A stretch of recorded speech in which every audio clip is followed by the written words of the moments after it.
Hello. I got these plants the other day, 2 of them. They just arrived at the hospital. I don't know who ordered them and don't really know whether they're good or bad, whether their being here is good or bad. I got this covering letter from houseplant.com. Said that somebody had ordered them from Paignton and they were just addressed to me with Signet spelt wrong. And they were ordered on May the 4th, 2025. And a bit like these plants, I think we all kind of are, this plant has just grown into the way it naturally is because of environmental stimulus. You know, they've been sat on the sunny windowsill for the last few days. They've had some really great sunlight and they've flourished and bloomed. They look like they could do with a little bit of water. And I've just been watching the inauguration of Pope Leo on the BBC, on the big TV in the main room here at Signet Qstoke, and it's made me think about the idea of kind of moral perfection, or the idea or ideas which are expressed broadly by all religious and philosophical texts that kind of tell us all to be good people. The Pope is, you know, somebody who's expected to be a good person and to act with, you know, impunity to delineation from ethical and moral standards, and that didn't really come out right, act with impunity. That's just some verbose kind of bullshit. My brain didn't compose that sentence very well.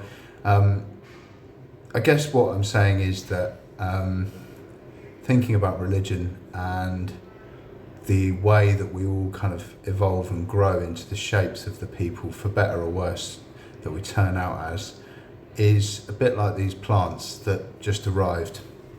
We just kind of arrive into this world, onto this planet, and there's no guidebook or rule book for life, and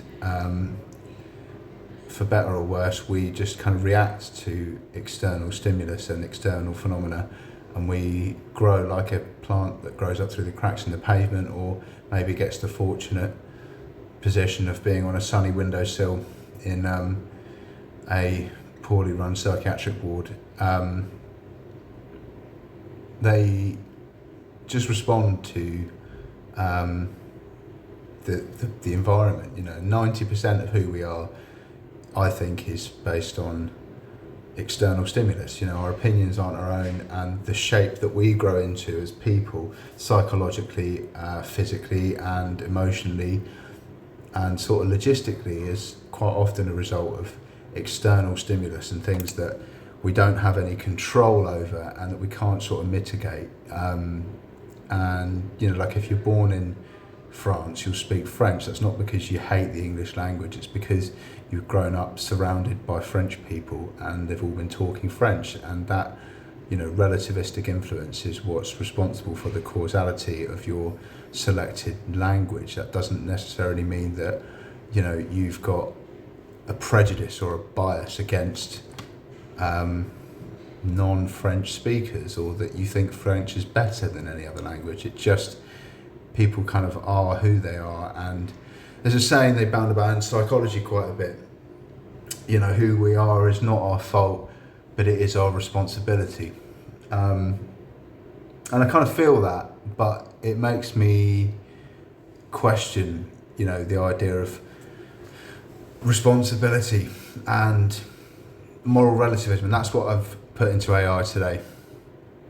I asked, what is the broad ethical and philosophical interpretation and Gnostic principle expressed by the tenets of moral relativism, and does it serve to atone for delineation from ethical righteousness, or does its application to situations of great ethical or moral failing underpin the motivation towards forgiveness and reconciliation? I don't know where to put my, I'm going to get rid of my head in that little bubble. There we go.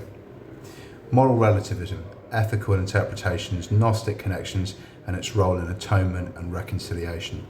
Moral relativism, a philosophical stance asserting that moral judgments are not universally absolute but are relative to cultural, historical, or individual perspective, presents a complex tapestry of ethical and philosophical interpretations.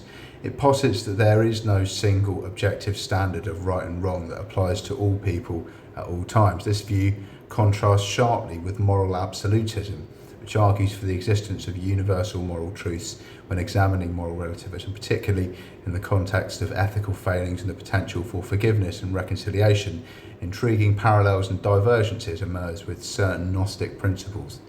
Broad ethical and philosophical interpretation of moral relativism. At its core, moral relativism emphasises the diversity of moral beliefs and practices across different societies and individual standpoints. There are generally three main forms. You've got descriptive moral relativism, which is an empirical observation that different cultures and individuals do in fact hold differing moral views.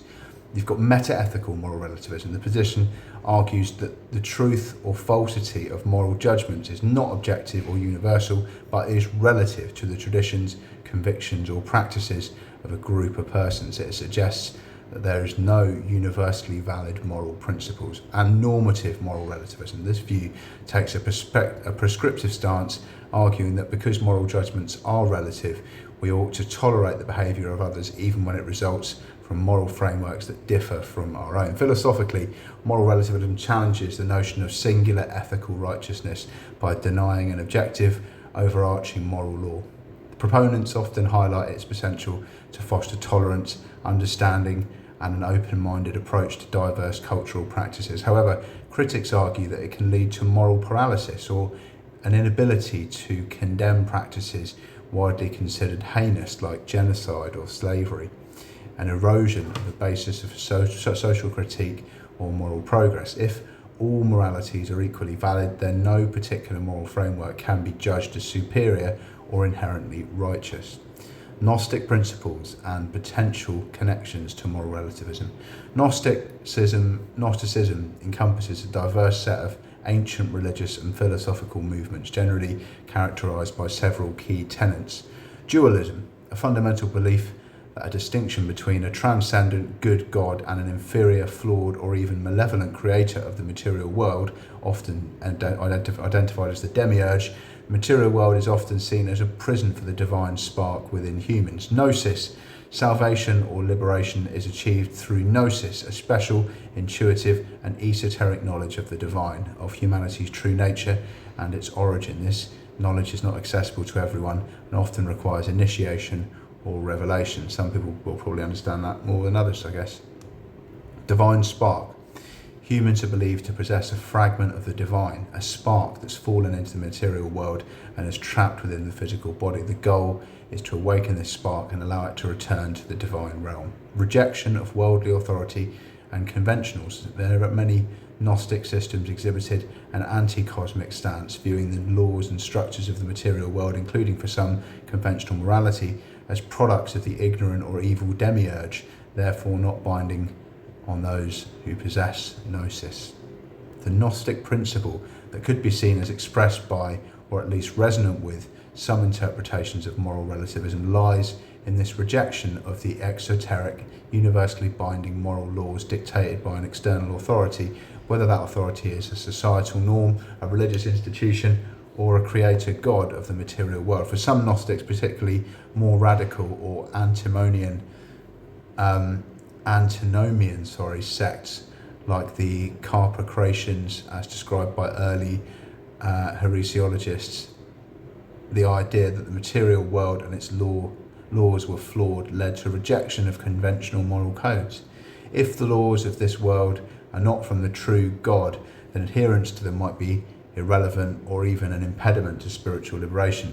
It's getting a bit wordy, this could manifest as a form of moral relativism or even nihilism for some, where individual understanding or spiritual state dictates moral action rather than a universally applicable code. The emphasis on inner knowledge, gnosis, as the ultimate guide could imply that moral truth is subjective or accessible only to the enlightened individual, aligning loosely with individualistic forms of relativism. However, it's crucial to note that Gnosticism was not a monolithic movement. Many Gnostic schools advocated for strict asceticism and a religious ethical code as part of the path to liberation, aiming to free the divine spark from the passions and desires of the material body. This would stand in contrast to a simplistic anything goes relativism. The connection, therefore, is not a direct endorsement of all forms of moral relativism by Gnostics, but rather a shared potential for questioning or relativizing conventional esoteric moral systems based on a belief in a higher, more authentic and often individual or group specific source of truth. Moral relativism, atonement, forgiveness and reconciliation. The question of whether moral relativism serves to atone for delineation from ethical righteousness or underpins the motivation towards forgiveness and reconciliation is multifaceted. Atonement for delineation from ethical righteousness. If ethical righteousness implies an absolute moral standard, then moral relativism, by its very nature, redefines or even denies the concept of a singular delineation that requires atonement in a traditional sense. If moral truth is relative, then what one culture or individual considers a transgression might be seen as acceptable or even virtuous in another. In this light, moral relativism might be interpreted by some as a framework that dissolves the basis for universal sin or guilt, thereby potentially sidestepping the need for atonement as the rectification of a breach with a universal moral order. It could be used to rationalise or excuse actions deemed unethical by other frameworks by asserting the validity of the actor's own moral code. Critics would argue this is a flaw as it can lead to the justification of morally reprehensible acts.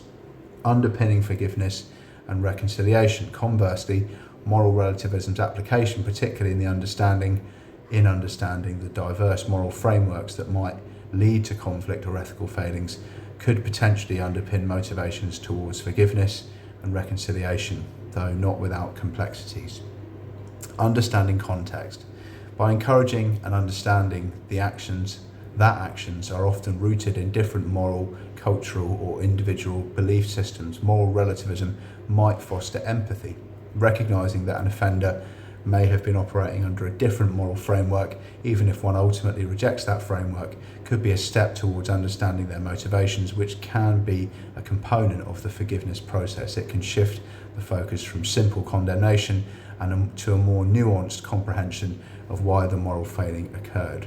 Reducing self-righteousness and awareness of moral relativity might temper absolute moral certainty and self-righteousness in the wronged party. If one acknowledges that their own moral framework is not the only possible one, it might create a space for dialogue and a less condemnatory stance, which can be conducive to reconciliation. Facilitating dialogue in situations of great ethical or moral failing, especially between groups with different value systems, a relativistic perspective might provide a neutral ground for dialogue where each party's moral perspective is acknowledged, though not necessarily endorsed as equally valid in its outcomes. This acknowledgement can be a precursor to finding common ground or pathways to reconciliation. However, it's crucial to distinguish between understanding and condoning. Forgiveness and reconciliation often require accountability and a recognition of harm done.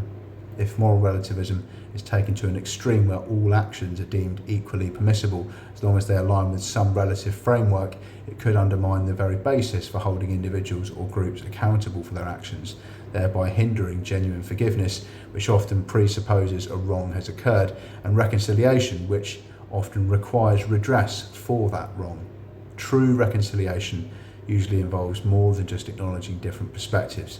It often requires a shared understanding of the harm inflicted and a commitment to move forward, which may necessitate transcending pure relativism to find common ethical ground, such as the universal suffering caused by certain actions. Conclusion: moral relativism offers a significant challenge to traditional notions of universal ethical righteousness. Its tenets can be seen as echoing certain Gnostic inclinations to question or reject conventional exoteric moral laws in favour of an inner or group-specific understanding through Gnosticism itself presented in a variety of ethical approaches. Regarding its role in addressing moral failings, moral relativism presents a double-edged sword. on the one hand, it can be interpreted as a way to dilute or excuse deviations from a supposed universal ethical standard, thereby sidestepping traditional notions of atonement. On the other hand, by fostering an understanding of diverse moral perspectives and potentially reducing moral absolutism, it could in some contexts contribute to an environment where forgiveness and reconciliation are more achievable. However, for genuine and lasting reconciliation, especially after significant moral failures, a purely relativistic stance may prove insufficient, often requiring an appeal to shared human values or a mutually agreed upon ethical framework that acknowledges the harm done and provides a basis for moving forward. So that's one take on the concept of moral relativism and Gnosticism as well, which is kind of like maybe a bit abstract for some people.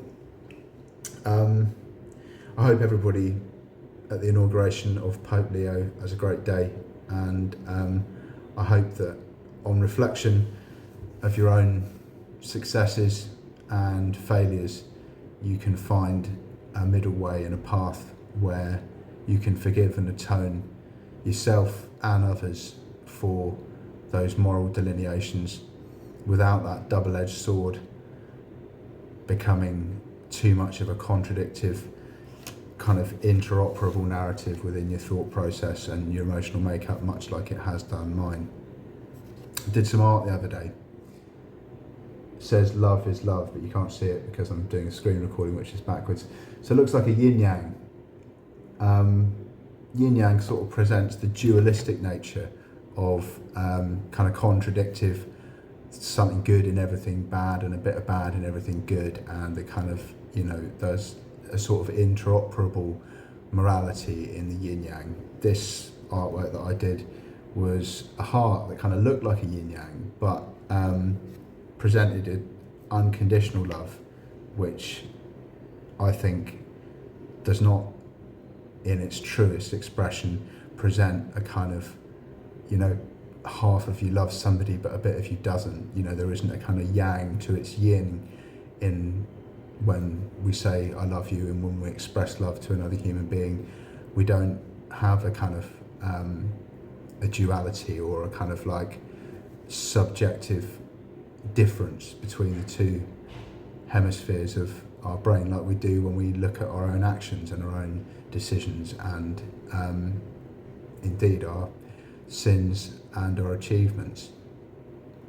But I would just like to thank whoever sent me these plants. They gratefully received a Monstera Deliciosa and a Drachnia. Don't know if it's somebody sort of trying to take the piss or threaten me, or whether it's designed to be whether it's linked to some sort of fraud. I don't know. I just got this letter. It just arrived at the ward, and so I just said thank you very much. The manager said, they were in the office, she said, they're not going to survive in there, are they? And I said, no, they're not. She said, you're not going to eat them, are you, Brady? And you're not going to hide anything in them? I said, no. She said, yeah, that's fine, you can have them in your room. And yeah, they were purchased from houseplant.co.uk, Yalberton Tor Industrial Estate, Alders Way, Unit 5, Paignton, TQ47QN. Thank you for those, and I hope that the reflection on the little bit of text that I've given today helps to guide you to a thought process that can give you some sense of release, evolution, progressiveness, and encompass a spirit of reconciliation and forgiveness, because with all the conflict in the world going on at the moment, I think this is vitally important that we reconcile with one another and work towards, without dribbling too much hippy trippy philosophical bullshit in situations that are really harrowing, a better future for everyone.